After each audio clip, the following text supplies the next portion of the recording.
Hello everyone. आप सब लोग कैसे हैं? आई होप कि आप लोग बहुत अच्छे होंगे, स्वस्थ होंगे, मस्त होंगे। ठंडी बढ़ गई है, आप लोगों को नींद अच्छी आ रही होगी। उसके साथ साथ में पढ़ाई भी करना है, तो आपको दोनों मैनेज करना पड़ेगा। पढ़ाई भी करना है और साथ में सोना भी है। आजकल नींद तो बहुत आ रही हो, जैसे आप रजाई ओढ़ते होंगे या कंबल ओढ़ते होंगे तुरंत नींद आनी शुरू हो जाती होगी। इसलिए आप अपने टाइम टेबल के अनुसार पढ़ाई अच्छे से करें। और हमारी क्लास का 7वां दिन है। हम क्लास में उत्तर प्रदेश स्पेशल पढ़ा रहे थे।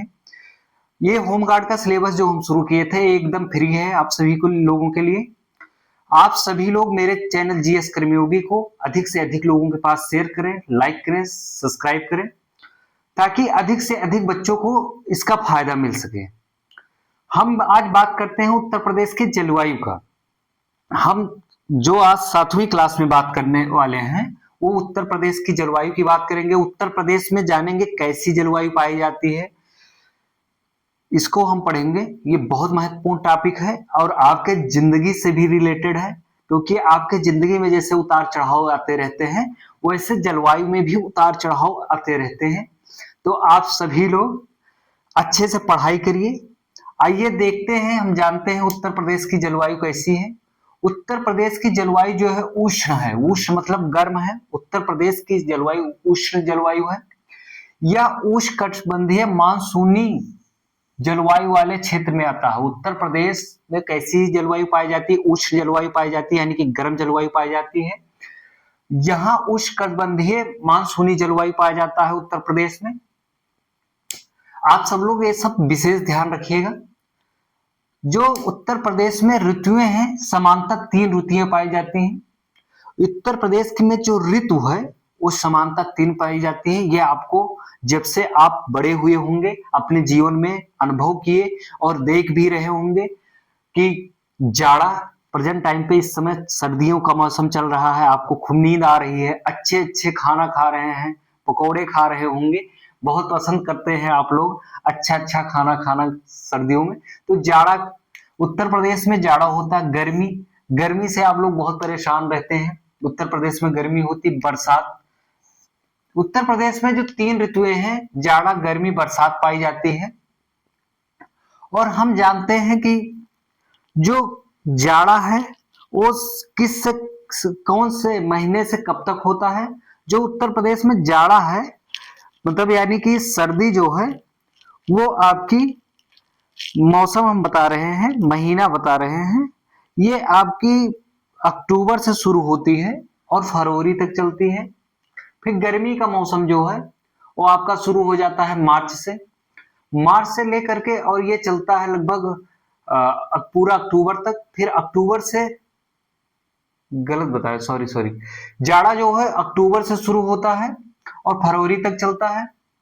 गर्मी जो है मार्च से लेकर और आपके मई और जून तक होती है। जो गर्मी का चरम मौसम है वो मई जून होता है। और जून से, लास्ट जून से उत्तर प्रदेश में लास्ट जून से बरसात होती है।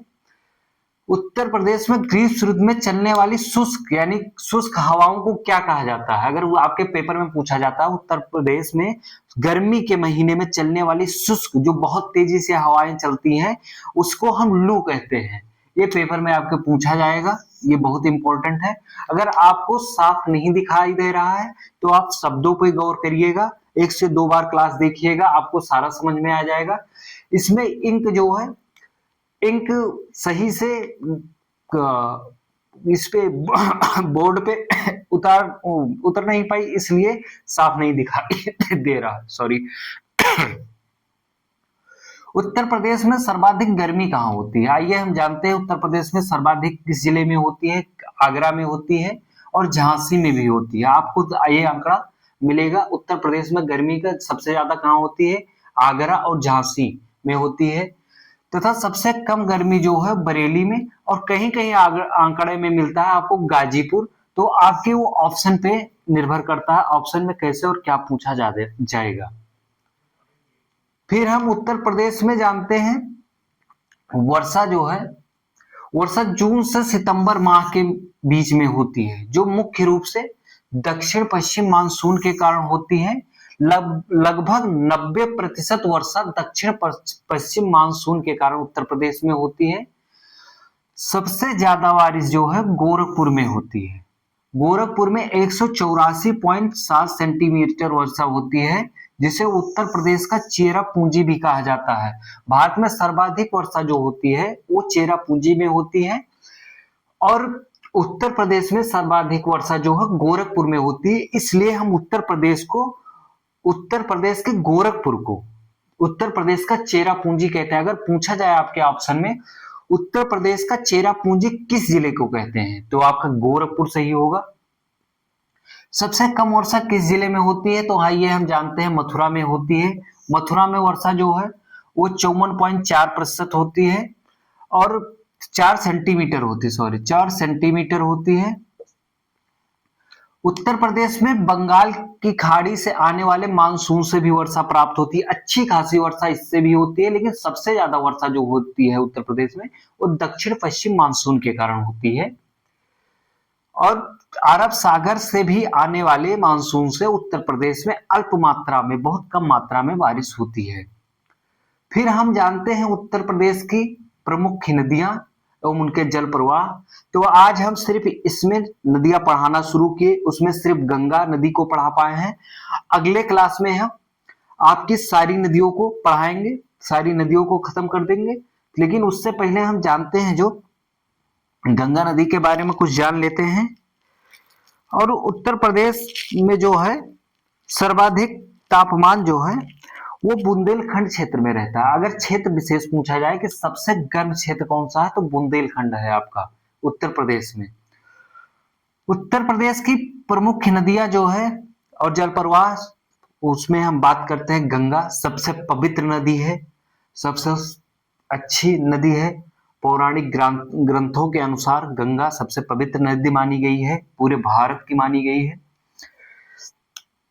उत्तर प्रदेश की जो प्रमुख नदियां हैं गंगा यमुना है। उत्तर प्रदेश में कई सारी नदियां पाई जाती है, लेकिन जो प्रमुख नदी है वो गंगा और यमुना है, आप विशेष ध्यान रखिएगा। उत्तर प्रदेश की सबसे लंबी नदी का उद्गम गंगा का, मतलब जो उत्तर प्रदेश की सबसे लंबी नदी कौन सी है, तो गंगा है। अगर पूछा जाए उत्तर प्रदेश की सबसे लंबी नदी कौन है, तो गंगा है। गंगा आप सभी लोगों को पता होगा, हमें लगता है आप सभी लोग गंगा के बारे में बहुत भली भांति से जानते होंगे और बहुत बार गंगा स्नान भी कर चुके होंगे आप लोग।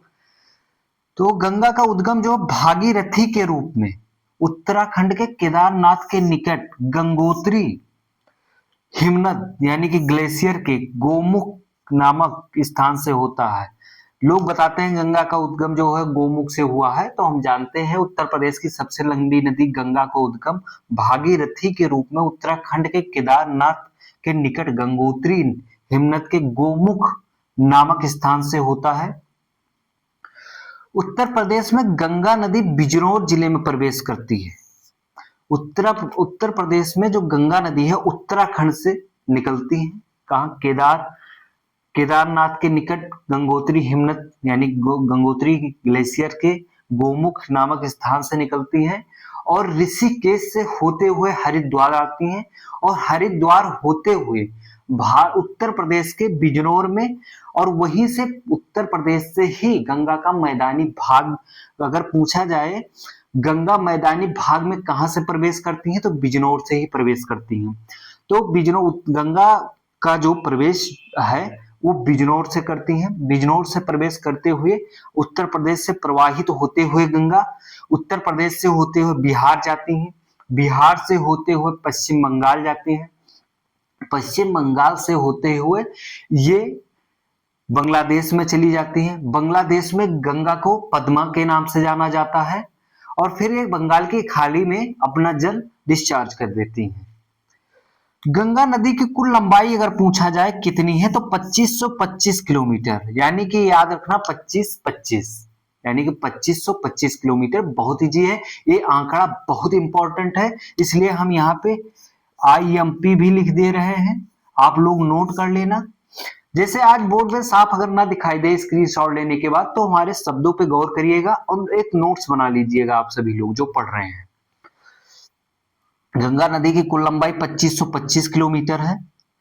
उत्तर प्रदेश में प्रवाह के दौरान गंगा नदी की सहायक नदी कौन कौन सी है, तो उत्तर प्रदेश की पूछा जाएगा सहायक नदी। कौन सी नदी दाईं तरफ से प्रवेश करती है, कौन सी नदी बाईं तरफ से इनकी सहायक नदी है। तो उत्तर प्रदेश में जो गंगा नदी है, इनकी बाईं ओर की सहायक नदियों को पहले हम जानते हैं। जो बाईं तरफ से गंगा है, ये बहुत इंपॉर्टेंट है, आप विशेष ध्यान दीजिएगा, इसलिए हम बार बार बोलते हैं। तो जो हम पढ़ा रहे हैं ये उत्तर प्रदेश के किसी भी परीक्षा के लिए पर्याप्त है।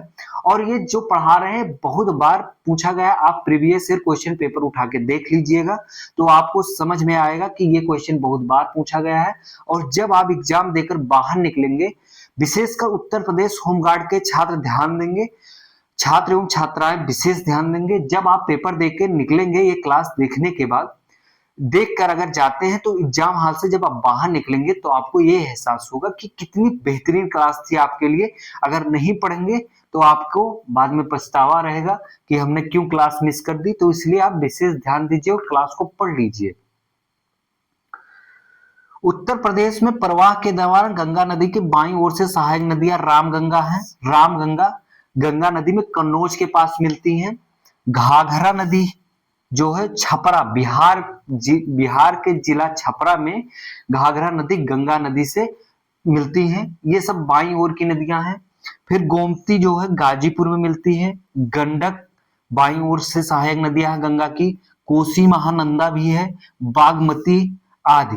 ये प्रमुख नदियां जो हैं, इतनी प्रमुख नदियां जो हैं जो आपके पेपर के लिए इंपॉर्टेंट है, बहुत महत्वपूर्ण है। ये आपके गंगा में बाईं ओर से मिलती है। रामगंगा कन्नौज के पास, घाघरा छपरा के निकट, गोमती गाजीपुर, गंडक कोसी महानंदा बागमती आदि। बाईं ओर से दाईं ओर से, अब दाईं ओर से गंगा की सहायक नदियां कौन कौन सी हैं उनको जान लेते हैं। आइए हम जानते हैं कौन कौन सी दाईं ओर से सहायक नदियां हैं। यमुना इलाहाबाद में मिलती है, बहुत महत्वपूर्ण है। यमुना कहाँ मिलती है? इलाहाबाद में मिलती है। टोंस दाईं ओर से मिलती है। तमसा नदी दाईं ओर से मिलती है। सोन गंगा में दाईं ओर से मिलती है। पुनपुन गंगा में दाईं ओर से मिलती है। चंद्रप्रभा गंगा में दाईं ओर से मिलती है। एवं कर्मनाशा नदी आदि नदियां, ये प्रमुख नदियां दाईं तरफ से मिलती हैं।